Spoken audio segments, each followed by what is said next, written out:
민주당이 30일 국회 본회의에서 검찰의 보안수사권 폐지를 처리하겠다고 밝혔습니다. 피해자 보호 수단을 확대하고 상호 견제를 강화하는 대안이라고 자평했습니다. 그렇게 좋은 개정안이라면 왜 정성호 법무부 장관이 그 좋은 검찰 개혁을 계속하지 않고 사퇴하겠다고 하겠습니까? 보안수사권 폐지 이후 범죄 대란의 책임을 지게 되는 것이 두려워서 아니겠습니까? 민주당은 중수청에 7개 범죄에 대한 보안수사 전담부서를 만들겠다고 합니다. 형사사법 체계를 뒤집어 놓고 달랑 부서 하나 만드는 것이 대안입니까?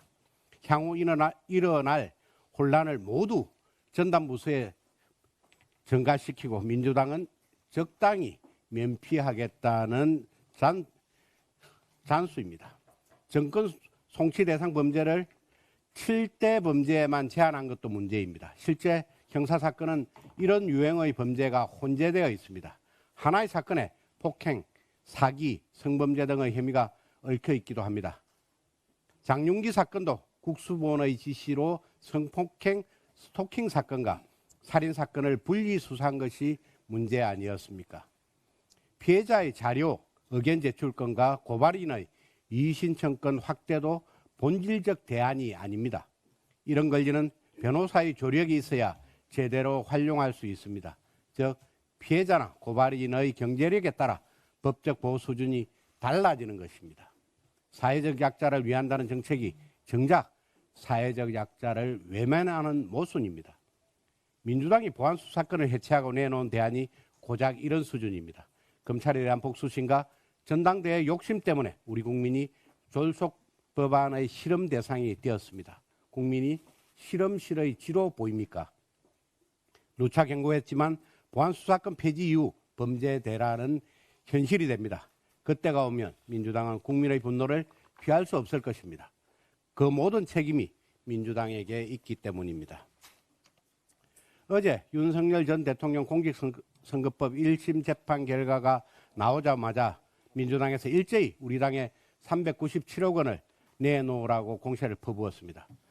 민주당 의원 여러분, 정말 실소를 금할 수 없습니다. 민주당은 언젠가는 이재명 대통령의 공직선거법 위반 때문에 434억 원을 토해내야 합니다. 그 시기만 정해지지 않았을 뿐 이미 확정된 운명입니다.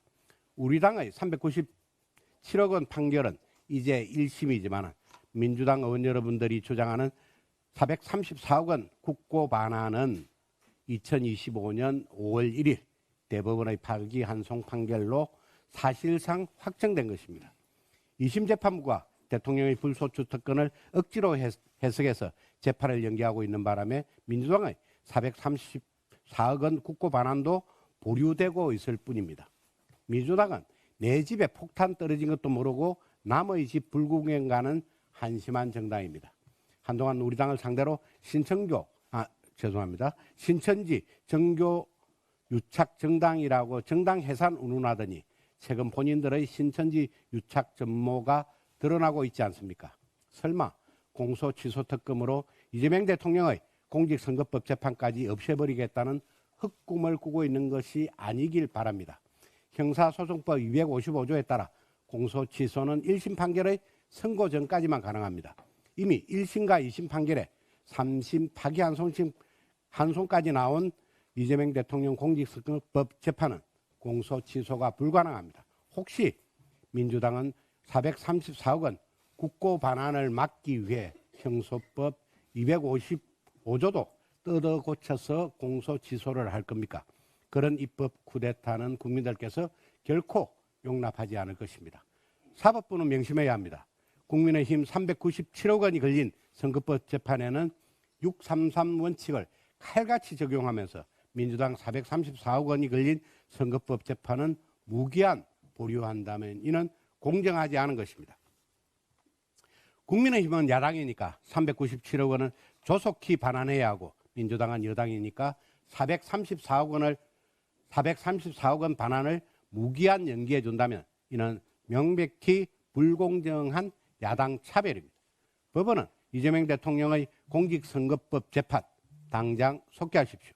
재판 속개가 공정이고 재판 속개가 정의입니다.